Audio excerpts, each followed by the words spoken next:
Hello, good evening and welcome to another edition of Soccer Sanchez TV. As always, I'm here, Soccer Sanchez, here with Stuart as always. How are you, Stuart? Yeah, good. Looking good. Good week this week?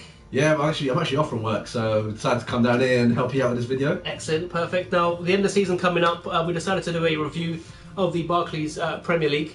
We're going to go from 20th position, which is of course Aston Villa, all the way to top to Leicester City, and give a quick summary on each team. Today we're actually joined by rapper extraordinaire and Manchester United supporter Jamieson. How are you, Jamieson? Good man, how are you? Thanks for having me today. I'm doing very well. I understand you went to the FA Cup final at the weekend? Yes, I did. I got to see the team lift the trophy first hand.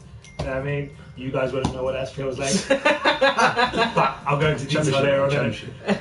Excellent. So let's go on with the show then. We're going to go from, like I said, from 20 to first place. And first place is Aston Villa now. As we all know, Aston Villa, and I may be wrong here, were probably the worst Premier League team in history. They were really bad. I think it was 20. It's actually Derby. They were just a bit better than Derby back, I think, 10 years ago. They got 27 losses, 8 draws and 3 wins. I personally couldn't remember a worse team since Swindon. You're probably right with Derby. I need to check up on that. But my opinion, I think the ownership of the club, and I've said it before on the show, is wrong, and they need to change it up quickly. Yeah. You've got like directors like Mervyn King, the former banker of the Governor of England, and he's left, citing reasons he couldn't reconcile with Rally Lerner. And yeah, there's no real like bright silver lining to the their season. They've pretty much underachieved in all departments.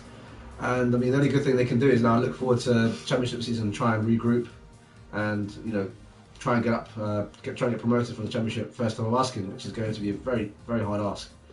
So yeah, that's my opinion. Do you think Aston Villa can come straight back up from the Championship? I think that, like if they change their management, like the way that the team is run, the actual club is run, and maybe. But I mean, there's so much competition out there. No, it's not. It's going to be a lot harder than the Championship next year. A lot harder. I may be mistaken as well, but I think the Championship are getting a bumper deal as well on the TV. Really? The TV money, yeah. Oh, so not like the Premier League, but they will get an improvement. Saying that Villa will be entitled to parachute payments, which will of course help them. Yeah, it will help them going forward. Next up, second from bottom was Norwich City. What can we say about Norwich? Really, they tried, but I think personally speaking, too many defensive errors seem to be very common in the Norwich City team. Management was very young. Alex Neil, did very well in the Championship. Yeah. Unfortunately for him, it didn't quite go to plan. He brought in strikers such as Naismith and Mbukani. I personally thought that was enough international as well as Premiership experience to keep them in the league, but it just wasn't so. Yeah, I mean, the game that stands out for myself was a game where they lost to Liverpool. Yeah. They were in the driving seat, and then to give away, I think, 3 or 4 goals. 3 goals in the second half. They were 3-1 up, weren't they? They lost 4-3 in the last minutes, and that game stands out for me because that just shows their naivety when it comes to defending, and yeah, their inexperience at that level. And yeah, they're a bit like West Brom were 10 years ago now. They've gone up, gone back down. They seem to be that kind of yo-yo team. I mean, yeah, they might be the new yo-yo team of our day now. Yeah, and they've got financial backing. And didn't Ed Balls become part of the board as well? Yeah, it's not a good mix having politicians. That doesn't help halfway through a season when they're fighting relegation. Yeah. In a PR sense, anyway. But I mean, personally speaking, Norwich have the abilities to come straight back up. So I was surprised to see Redmond take centre stage in their season because he's been a player that really excites the crowd in terms of going straight at defenders, having a bit of trickery behind him. But it just hasn't really done it this season either. So hasn't really worked out this season. It might just be a case that he's just a Championship level player. We'll wait and see. Yeah. So in 18th place, and the other team relegated, unfortunately, in my opinion, Newcastle United. It didn't quite work out with them. Steve McLaren came in. Steve McLaren. I don't know why they hired him, perfectly honest. He really hasn't done anything. I think he won a League Cup with Middlesbrough, and that's the best achievement. Yeah. Reason why they call him a Wally with the Brolly. He's a Wally. Didn't do well with the team at all. Spent a lot of money, not only in January, but also in during the summer window as well. And it just didn't work out for him. Benitez came in and changed the team. They did well, but unfortunately it wasn't enough to stay up. What impressed you, Newcastle, this season? What did you like about them? What didn't you like about them? Or was Benitez really the turning point of the season? I think it was. I think it was just a little too late, man. To be honest with you, in my opinion, I think had he come in mid-season, they wouldn't be relegated. I think you're right. I think they're about maybe 3 or 4 games from safety. Had they had the extra 3 or 4 games, they would have had enough points, and personally speaking, they would have stayed up. I mean, what do you think of the in particular? What do you think of the transfer policy at Newcastle? Because it doesn't seem to be as smooth as you'd like it to be, if that makes sense. Well, you can see that they have an owner that will back them in the transfer market. They did that this season with players like I think was it Tuvin, or that was last season? I'm not sure. They had Wijnaldum, who did very well in the World Cup. He was probably one of their bright sparks of the season. But yeah, I mean, what I liked about them was not really much. Maybe just Wijnaldum, but what went wrong is regarding the transfers like John Shelvey, Townsend. These players. Well, Townsend worked. Shelvey didn't so much. He was on the bench a lot of the time. Yeah. But it just goes to show that they didn't really have a structure in place to go for the right kind of player. They went for they smacked of desperation a little at bit. the time. And this whole scouting League didn't really. Yeah, it's paid off in the past with Sissoko going there and Kabay, but this time around it just didn't work out. And yeah, I think next season we have to keep Mitrovic on the leash, because you can see he's got a wild side to him. He can score goals, but get him riled up, he'll be a liability for their team. So he might have to maybe tone it down a bit on the pitch. Now Sunderland luckily escaped relegation. They were 2 points above Newcastle United. Managed to do it in the penultimate game against Swansea. I can't remember Everton. Yeah, they beat them 3-0, I think. What can we say really? Sam Allardyce works his magic again as always, and the old man Defoe came out of nowhere, scores 18 goals, 15 goals this season. Yeah, easily 15 goals. He's done fantastic. Let me just have a look here. So it's 15 goals. Yeah. I mean, what is your opinions on Defoe? Should have been in the team, and how well has Allardyce done? Did it go? And Allardyce has done very well. Again, he saved another club from relegation. And just Defoe keeps doing it. You wouldn't think he's 34 years old, but there you go. He's scored easily 15 goals a season, and if it wasn't for him, they would have got relegated. But I'm just wondering why they always leave it to the last few games to really go in form. I remember that from 2 seasons ago. Yeah, every year nearly. Yeah, I mean, Conor Wickham had a really good run in, I think, 2 years ago. With the Canio? I think we see Canio save them, we see Poyet save them. Yeah, I think it was with Poyet, and they actually went to Chelsea and beat Chelsea in Stamford Bridge for the first time, I think, since Mourinho's reign. Yeah. And they had that run 2 years ago, and they seem to have the same sort of run this season. But yeah, I think Defoe, he'll be very unlucky not to have got to the England squad, because he pretty much saved the team, and he still has that same sharpness, that eye for goal that he's always been characterised for. So I really don't know why he's not been called up, and you have other players, won't name any names, going to the Euros in France. If you had a choice, obviously you're a Man United supporter, would you take Rashford or Defoe? Rashford all day. Rashford, yeah. Yeah, Rashford all day. So do you think Defoe doesn't deserve a place in the England team, given experience and goals this season? It's a tough one, man. It's like I kind of feel sorry for him, bro. I think Rashford's got that spark, bro. He's got that youth in him, and I think there's enough England strikers with enough experience in there where I think Rashford can maybe go in with his inexperience and just add his little spark. Whereas with Defoe, I don't think can really. So you're more a youth player that has no fear rather than an experienced player who may not last a tournament. Absolutely. Okay. Yes. Okay.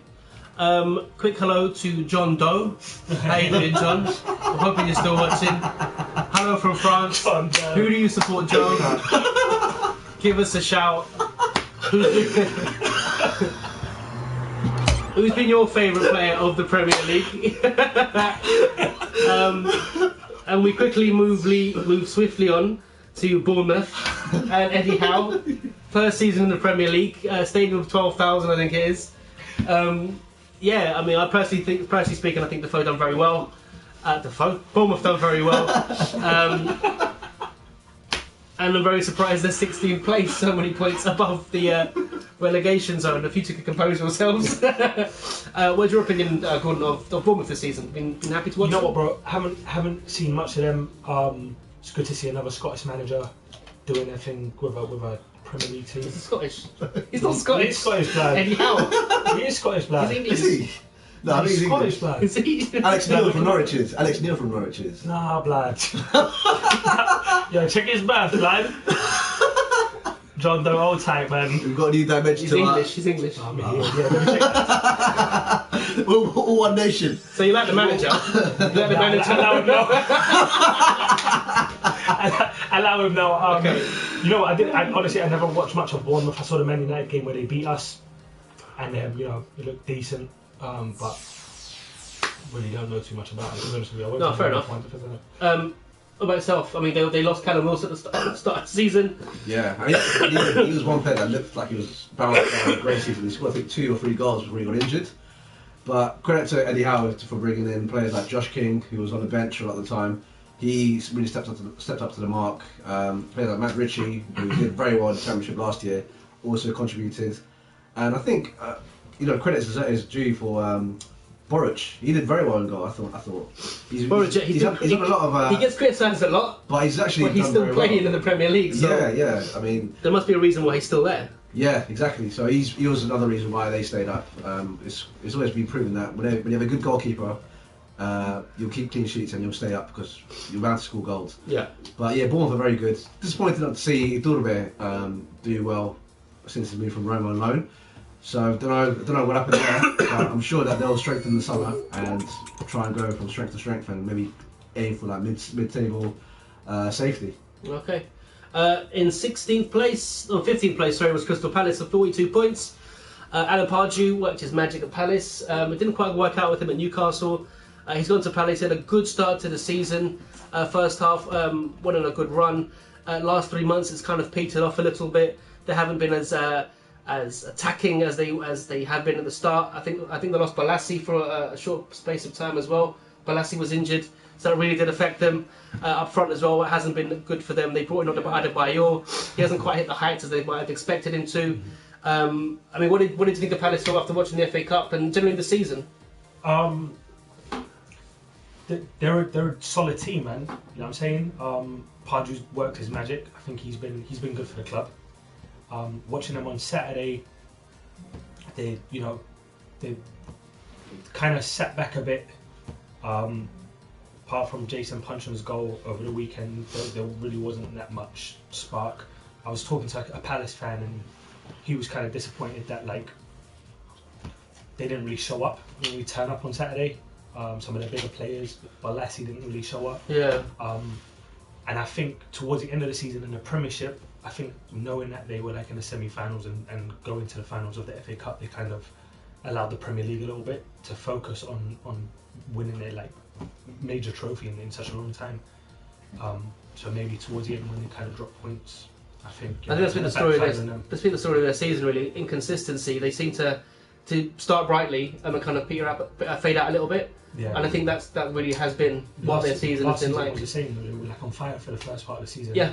They were like in 6th place. They were doing well with Pulis as well, weren't they, at one point a couple of years back? So Palace have potential. It's just that longevity, that stamina to get to the last game of the season with the same positivity as the start. But I mean, next season I don't think Palace are in any threat to get relegated. A couple of signings, preferably up front, and I think we'll see a big difference from them. In 14th place, then we have West Bromwich Albion. Now, at the start of the season, it was all about the talk about Saido Berahino. Will he stay? Will he go? Spurs were interested. £23 million was offered. Chairman for West Brom wasn't particularly happy to let him go, and I just think that kind of caused instability for the rest of the season, as West Brom really didn't take off as much as we expected them to. We thought they might kick on a lot from last season, especially with Berahino being on form as he was last year.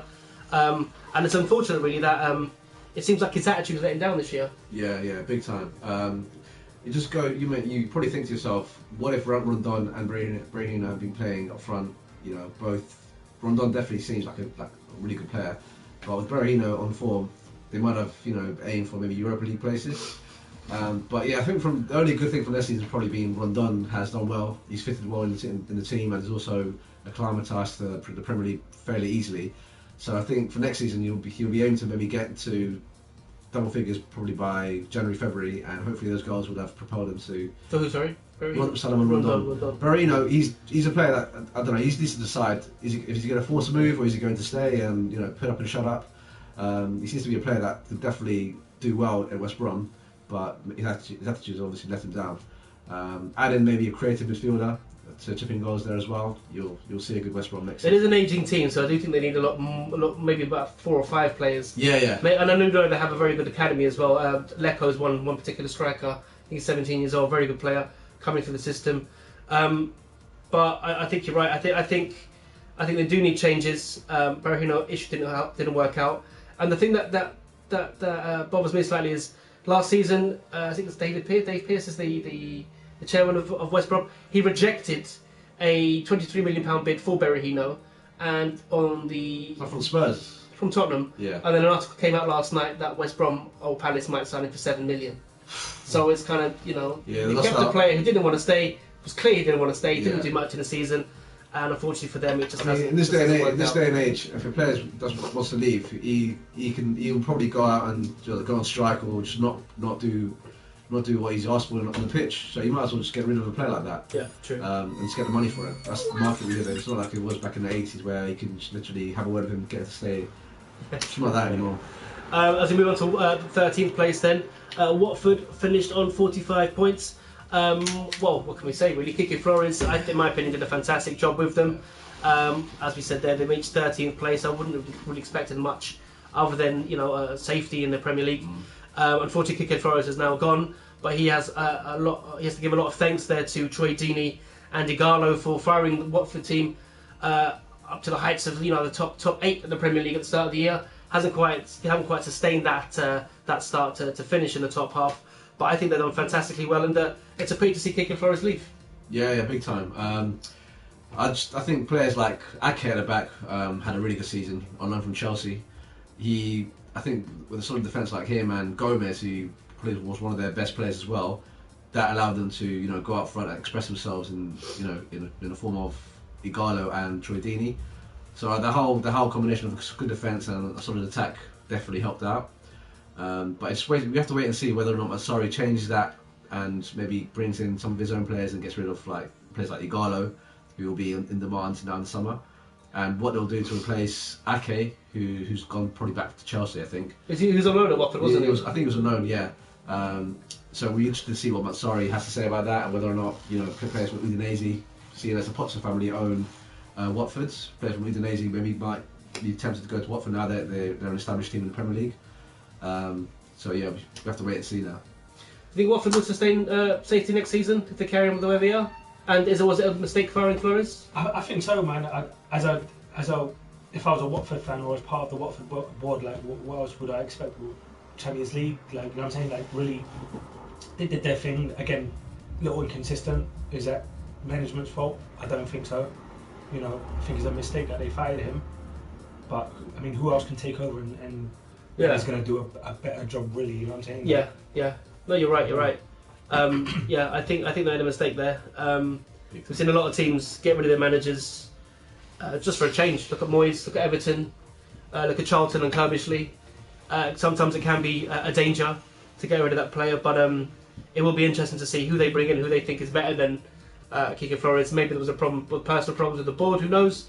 Yeah. But it will be interesting to see, you know, how they kick on next year. Going forward then to the 12th place team. Got to speed this up a little bit, this video is taking slightly long. So Swansea, Golfi Sigurdsson, AU, 2 standout players for me. A lot of problems at the start of the season. Monk was fired. Yeah. In came Guidolin. He done a good job, as best as he can do really. I mean, Swansea in 12th place isn't a bad thing. Mm-hmm. And tell me, have you been impressed by Swansea this season? The only impressed, probably Sigurdsson was probably their standout player. Gomez went off the ball after January, and you know, we don't know what happened there, but hopefully next season he plays as he did at the beginning of the season, and he might see Swansea, you know, sustain maybe a prolonged top 10 finish next year. But it depends on the strike force and who they have alongside Gomez, because without Gomez they didn't really have a plan B. Gomez kind of disappeared a little bit, and it's kind of strange how his form kind of dipped really badly. Yeah. Going on then to 11th place, and I think the story of the season has been Roberto Martinez, and it almost seems like the imminent sacking of him. It happened. Have you been impressed with Everton at all, or has it been a complete season disappointment? Disappointment. Yeah. Last season, I think it was last season, they had a really good season under him. Then again, you know, they reached the FA Cup semi-final. You know, they lost unluckily, you know, last minute. But again, man, it's like management these days. We're in the Premier League, man. It's a results game, and if you're not getting the results, you know. I think I read somewhere the average time of a Premier League manager is a year and 10 months. Yeah. So yeah, that says all. Really. It's unfortunate, you know. I don't think he's a bad manager. You know, just Hasn't worked out for him. just hasn't worked out. And I think players like Barkley, Morales, Lukaku, who are really John Stones, really firing all cylinders last season, have just kind of lost the plot a little bit and it petered out too much. If you ask any Everton fan, they'll tell you that this is probably the best team they've had in a long, long time, and to have them finish in what 11th place.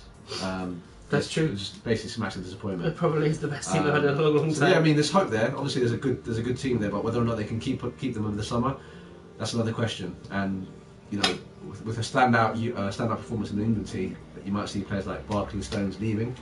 But yeah, just have to wait and see whether this money from the Persian billionaire that's taken over Everton goes into the team and who they get in charge.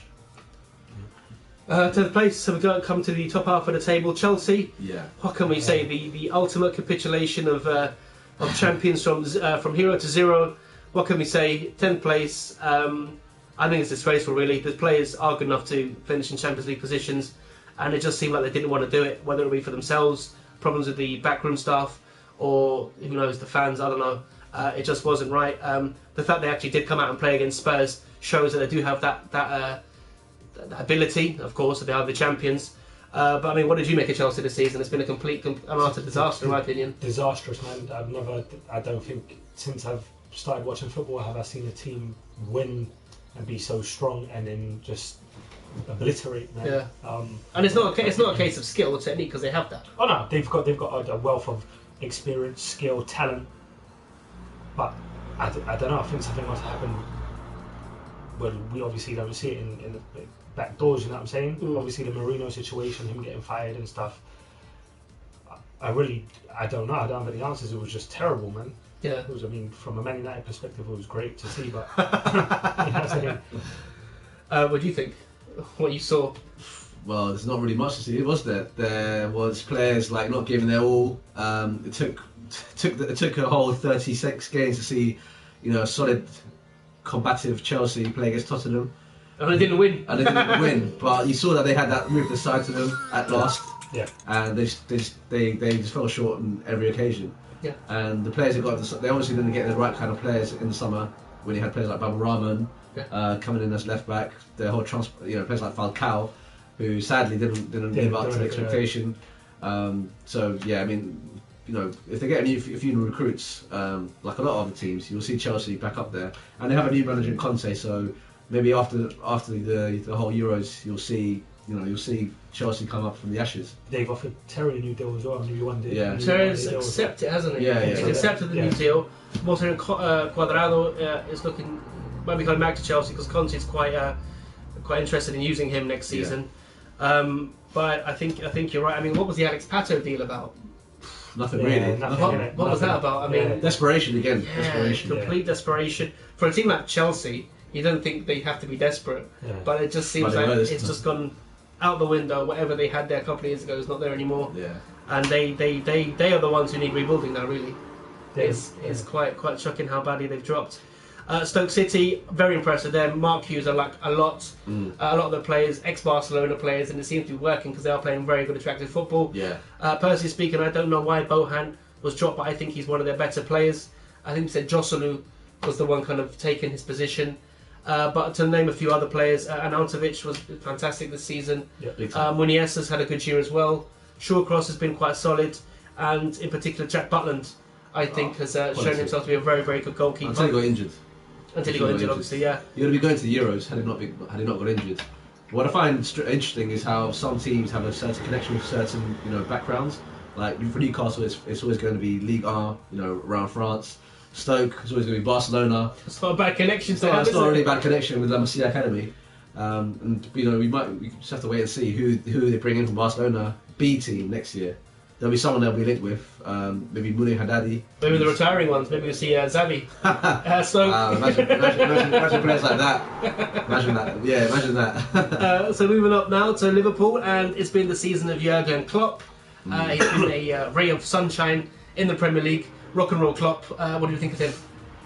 And Liverpool in general? I mean, I can't stand Liverpool, but I think it's a breath of fresh air in it for Liverpool. They've definitely changed their whole game. They've done a 180. Got through to the final of the Europa, flopped that, but you know, Klopp is definitely going in the right direction, isn't it? Yeah, I mean, European League, you like that, mate? Yeah, I'm good, Yeah, man. Brentford. All right, European League final. Europa League final, sorry, has been a very good season for them, in my opinion. I know Liverpool fans think they should win the league every year, but let's be honest, it's not good enough. 8th place isn't bad. He will improve Liverpool massively next season. Yeah. Massively. Yeah. Next season will be very interesting. We've got Mourinho, Guardiola, Klopp, Pochettino showing his face these days. Ranieri's all of a sudden Wenger's employed. So it will be interesting to see where Liverpool kick on. Another surprise of the season has to be West Ham. Slaven Bilic has come in, changed the mentality of that team. The last year at the Bowling Ground at Upton Park. And safe to say that thanks to the likes of Payet and Mark Noble, they've had a very, very good season, and I really expect them to be challenging top 8 next season again. Yeah, pretty much. Yeah. Well, do you think the Olympic Stadium is going to make a difference to their performances? Arsenal didn't get on pretty well when they went to Wembley, and I think the first season maybe they might miss that sort of close to the pitch or sort of fan interaction. But who knows? I mean, hopefully a bigger arena, bigger fan base will have them playing even better than they were this season. That's obviously what they want to happen. But whether it happens or not, you have to wait and see, I guess. Just classic wait and see. Yeah. And interestingly said about the whole manager situation, all these top class managers coming to the Premier League. I was wondering if the whole, improved money contracts with the TV rights, would have happened if that hadn't happened. Would they have come? You mean? Yeah, would they have That's come? a good point. I Because don't know. it's not like Football Manager and all that. Yeah, They exactly. come over here, extra 150 million, I think it is, they get a season. Yeah. On top of the 60 million that's on offer anyway. Yeah. I think you're probably right there. Great for the viewer. If you think about it, I mean, like I said, Ranieri, there's Wenger, there's Pochettino, there's Guardiola, there's Mourinho, there's Bilic, there's Klopp. That's 7 players, 7 names there that aren't. Yeah. La Liga might have the best players, but Premier League has got the best managers by a million miles. So it'll be great to see. Great to see next season. Definitely. Okay, as we get closer to the European spots now, Southampton reached the Europa League by finishing 6th place. Ronald Koeman done a good job there, I think. 6th place has been very, very good. Many people expected a top of the table finish. 6th place, I think, has probably gone beyond their expectations. Mane was fantastic this season. The defender, I forget his name now, the centre back. Van Dijk. Van Dijk's been very good in my opinion. I think Shane Long has had a pretty good season as well. Yeah. And it's looking good for them. Yeah, and also another point to add to Shane Long. Koeman came out yesterday saying how impressed he was with Shane Long this season. Even though he didn't score bags of goals, he sees that there's some sort of improvement in his play, and he thinks that it bodes well for next season for Shane Long. And you have to keep the likes of Mane, Tadic, keep Van Dijk, Vincent Wanyama. There'll be another good season is on the cards. Signing or two. Yeah, I think things are looking good for them. Maybe a couple of world-class signings if they can get them. Yeah. And they'll make a big difference for them. Yeah. Going on to 5th place team, so Manchester United. LVG, as we know, is now gone. I think they've had an okay season. You can't complain with an FA Cup win. Things didn't go quite right for Van Gaal. I think from October onwards, the press rod is back. Every press conference, you can see the strain was getting to him, and I think it all came out at the last press conference after the FA Cup final, where he presented the press conference with the cup on the table and didn't want to answer any questions. So I think he'd had enough, not only of the press but probably of this country. So, in quick summary, what were you happy with? What were you sad with? And with the pending talk of Mourinho, do you think this is a good move for United? So very happy with the youth. They're still incorporating the youth policy to putting a lot of their faith into the youth, which is great. Mm-hmm. Disappointed we didn't make Champions League. Mm-hmm. I think as any Man United fan will tell you that I think Man United should be top 4. LVG, man, I felt like with Man United it was always 1 step forward, 2 steps back. Yeah. There was a point, I think like October, November, we were top of the league. Yeah. And then I honestly thought we would be able to maintain top position, and over Christmas we didn't win a Christmas game, I don't think, during that period. We got the FA Cup, which is great, but with Man United, we need to be in the Champions League. We need to be winning this. We need to be winning the league. We need to be challenging for top honours all the time. And I think LVG couldn't deliver that, man. And I honestly, even with more time, I don't think he'd be able to deliver it, man. No, I don't think that. He seems like a great guy, and you know his philosophy. I get it. I don't, but it's like any manager that comes in to take care of such a big club like Manchester United, you have to learn to deal with that pressure. That pressure's going to come with that. Yeah. Mourinho is going to have that pressure on him. You know what I'm saying? I don't think the job was too big for him. Just couldn't deliver, bro. It's interesting you say pressure, and we'll come to this when we speak about this in depth for our next video. But I think it's important to talk about this because Van Gaal is a very experienced manager, so pressure's nothing to him. I think the changing times with social media, the way the media works now, is an extra level of pressure I don't think he's ever had before. Absolutely. So check out the Man United video that comes up next. But yeah, disappointing season for United. No Champions League, and they will need that to be improved to go forward. Manchester City, quickly moving on then. Good solid season, made the Champions League. That is the minimum target for them. Unfortunately, Pellegrini's last year, I think it was a bit unfair on him. The whole Guardiola talk happening from almost October time as well. Been dragging on for so long. My opinion, played a season, Kevin De Bruyne. Whenever he's been on the pitch, Manchester United are a different team. City being a different team. And I think they need to change up a few players. There's a lot of stragglers there, a lot of stragglers at City. One being Toure, to be honest with you. Well, they're saying he's about to leave, isn't it? Yeah, I think he'll go to either. There's been a lot of rumours, either with Mancini again to Inter Milan, or he'll have a payday at PSG. To be one of them, but it will be interesting to see how they change things up. I know you've been impressed with City's young striker this season. Yeah, Iheanacho, he's done very well. He mostly comes off the bench at the beginning and was scoring a lot of goals. Then they sort of let him start the games, and he's even better. I'd like to compare him and Rashford. I mean, they both have a similar age, but Iheanacho seems to be scoring more goals and scores a wider variety. So I mean, Iheanacho, if Rashford's probably worth right now 20 million now. He's only played a few games. Yeah. Iheanacho in this current market. Well, this is the funny thing you say that because Iheanacho's got a very very good minutes to goal ratio. Yeah. Whereas Rashford's got excellent shots on target to goals ratio. I think Rashford's had 10 shots on target, 8 goals. Yeah. That's really? not bad. Wow. But yeah, it is interesting you say that because if Rashford's worth so much, how much is Iheanacho worth? Well, Iheanacho next season with Aguero, with a fit De Bruyne, fit company, they'll probably have to get a world-class defender now to as a backup to company because I'm not too convinced about Otamendi, and obviously the Michaelis, he's probably going to be leaving I think with Guardiola coming in, and replace Toure, and you're set to see a really strong Man City next season. And one that will hopefully challenge whoever's going to be up there as well. Probably could be Liverpool, Chelsea, United. It'll be very interesting to see them next season. Moving on to third place, my beloved Tottenham Hotspur, unfortunately, were not mentally strong enough to win that league. I don't think it was a case of ability that failed them. I think from West Brom onwards, their heads just went. Their minds weren't in it anymore. And I think that's the difference between a championship winning side and an inexperienced side. We were very inexperienced, and it showed very much there the last month of the season. Players like Kane, of course, top scorer of the league, can't complain about that. He wasn't a one-season wonder because he's done it again.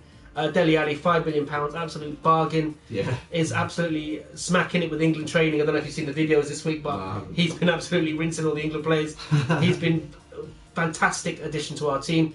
Dembele's had a rejuvenation in his career. Solid midfielder, one of the top 3 midfielders statistically in the whole of Europe.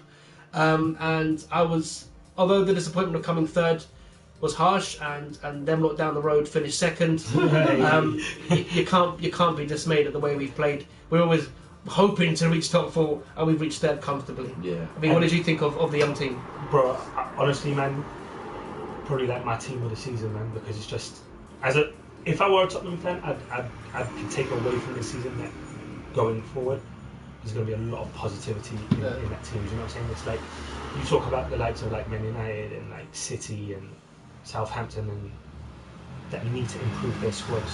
Tottenham, I think, are good.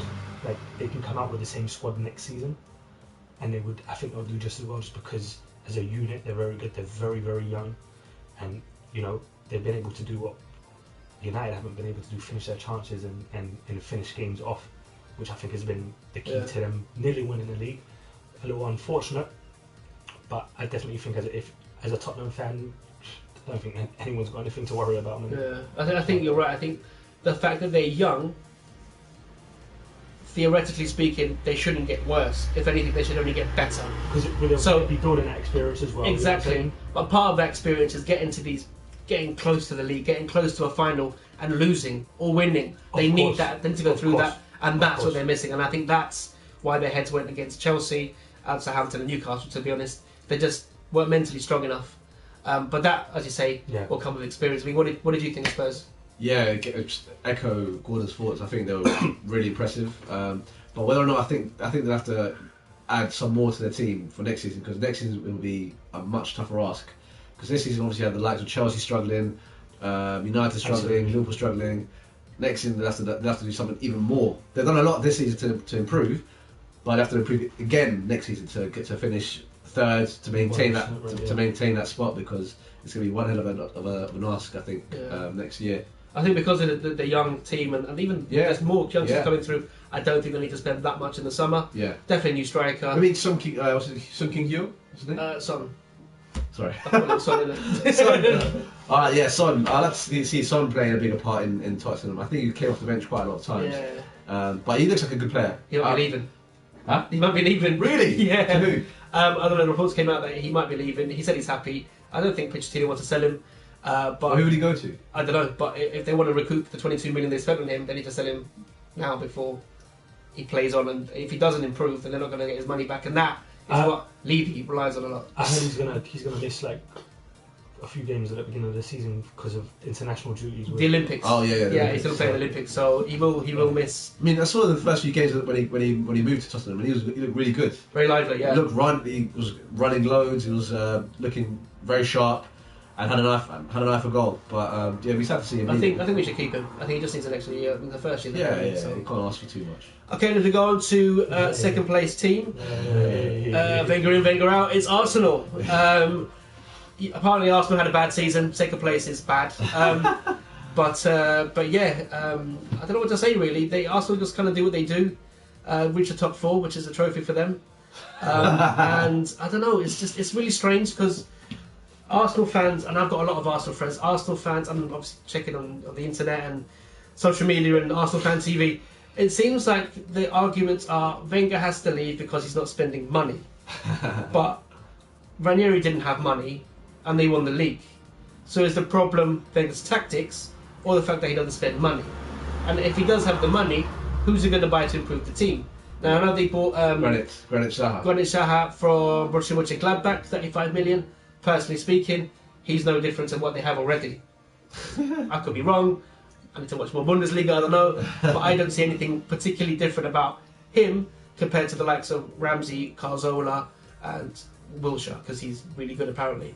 Anyway, that's another conversation. Apparently. Have they had a bad season? And is they really spend money, or is it a case of they need a new manager? I think they have to spend money. I think Wenger with a world-class striker and a world-class defender would have won the title in this current season. Because with Giroud's not going to score you more than 20 goals a season. He scored 15 this season. Mm-hmm. You need someone that's going to be the 20 plus figures. You have that with Leicester City with Jamie Vardy. You have that every season with a top first place team. And this season, Giroud didn't do score 20 plus goals. Sanchez, obviously after the Copa America last season, he was probably worn out, and he didn't repeat the same feats he did in the previous year. And it'll be interesting to see how Wenger rests and uses Sanchez at the beginning of next season, because he'll be at the Copa America again with Chile, and he'll obviously be working his socks off to get his national team to win the Copa America. I think he's unhappy, and I think he's going to leave. Sanchez. If he gets a good offer this summer, I think he'll leave. He looked a bit disgruntled at some point in the season, I thought. Yeah, if he gets offered more or the same money he's on now, I think he'll leave. And if he doesn't leave this summer, he'll definitely leave next year. I think, definitely. Okay. Who to? Serie A? Whoever's got the money. I think maybe Liga. Atletico Madrid. I can see Atletico Madrid buying him up, or I don't know, Barcelona again, probably not. Maybe even Juve. I mean, he's played this time with Udinese in the past, so who knows? Any thoughts on Arsenal? Bro, like, they finished above all our teams. You know what I'm saying? I think luckily, I think it was more a Tottenham missed error how they finished second. Wenger, he's cool, but Wenger at Man United or Chelsea or Real Madrid or Barcelona would have got fired a long time ago. But what gets me as well, coming from, they won the league twice with him. Yeah. In 20 years. Yeah, that's it's poor. Yeah, that's what I mean. It's quite poor. It's crazy, but it's crazy how they have the mentality, almost like United fans have, but it's justifiable because of the 90s. All the way Liverpool fans think about the 80s. Yeah. If Arsenal won twice in 20 years, it's hardly dominance, is it? And Chelsea have won more in a short period of time. Yeah. So it amazes me that the board continue with him, but at the same time it doesn't, because they're still getting the money that they want. So they're a bit of a catch-22 situation. Exactly. Yeah. Get a manager in that's going to win your league, but will spend loads of money, or stick with what you've got and continue earning the money, keep the finances on track, but settle for fourth place. Yeah. They have to decide which one of the two they want to go for. I think they've decided already, to be honest with you. Yeah. Yeah, you're right. And I mean, it's been going on for years. A lot of disgruntled Arsenal fans will tell you the same thing. Yeah. I'm cool with it. Just look at Arsenal fan TV. You see some funny characters on there. Argue for and against me. I mean, what gets me is that arguing amongst each other. There was fighting in the last home game in the stadium. But another thing is, it's like a Watford situation. Like, who else is going to come in and want to take over Arsenal? I don't see Mourinho wanting to go to Arsenal. I don't see Pep Guardiola wanting and the to thing go to and the thing that gets me as well is that there's been a lot of talk in the last couple of years about how Klopp would be a great fit and how Guardiola, but none of them want to go there. Let's be honest. But that's the thing. That's why they've got their teams. That's where they're gone, exactly. Yeah.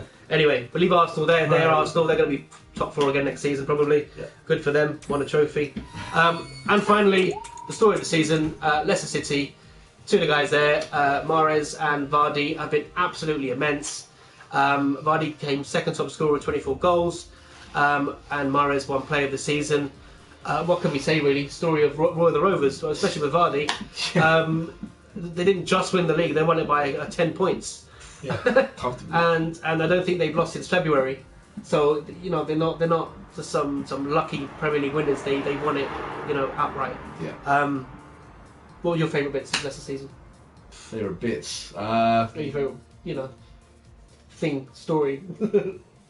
I wouldn't pick a specific moment. I'll just discuss the fact that Vardy and Mahrez, literally, without them two, they wouldn't have won the league. Vardy didn't give a toss. He didn't care who was up against. He didn't care about the name. He didn't play the shirt, the name at the back of the shirt.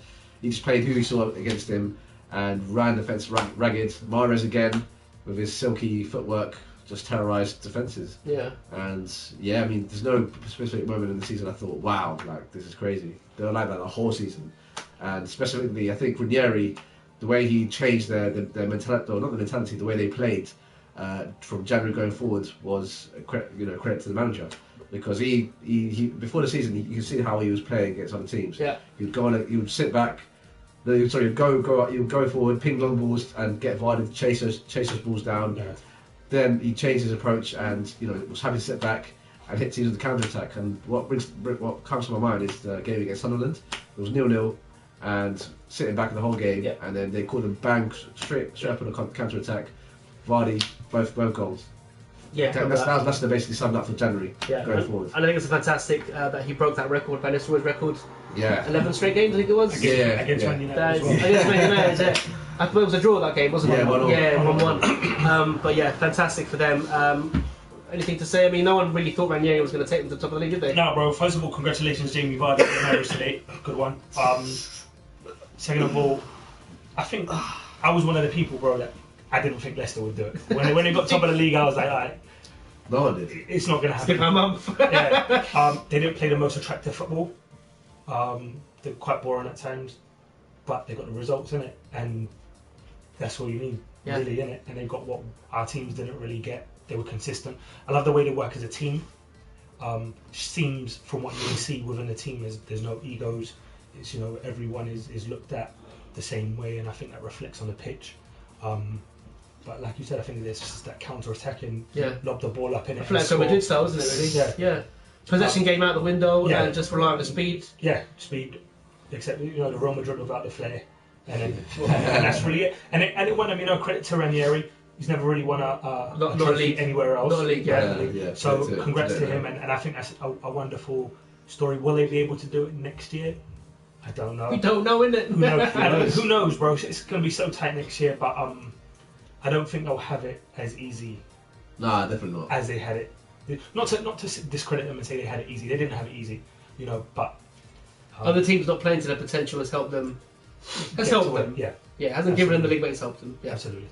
Well, yeah, great, fantastic. I mean, thank you for sticking with us. If you stuck through the 45 minutes of this video, I wasn't intending it to be this long, but we've had a really nice conversation about the league season and what a great season it was. It wasn't the usual top four. It was not so much twists and turns, but it was very intriguing to watch every week. Everyone expected Leicester to lose. I was from about January, and it never happened. But anyway, yeah, I mean, congratulations to Leicester. Fantastic story. Ranieri deserves it. And yeah, well done to them. And hopefully we'll have a just as exciting season next year, eh? Yeah, even more. Even more exciting. And quickly, for you then, as a Brentford fan, happy with the season? What, for Brentford? Yeah. Yeah, I think we can't complain too much. We finished ninth, consolidated ourselves in the Championship, and given a tumultuous, crazy back behind the scenes sort of changes to the backroom staff and the players, I thought we did very well to finish ninth. Big up the bees. Yeah, bees. Thank you for sticking with us. As always, Soccer Sanchez. There'll be another video with myself and Jamieson and Stuart talking about the LVG situation and Marino coming in. What's going to happen? Thank you for watching, and as always, it's been emotional. Goodbye. See ya. Yo, Blaz, can I say you lot are very, very knowledgeable. Oh. Did I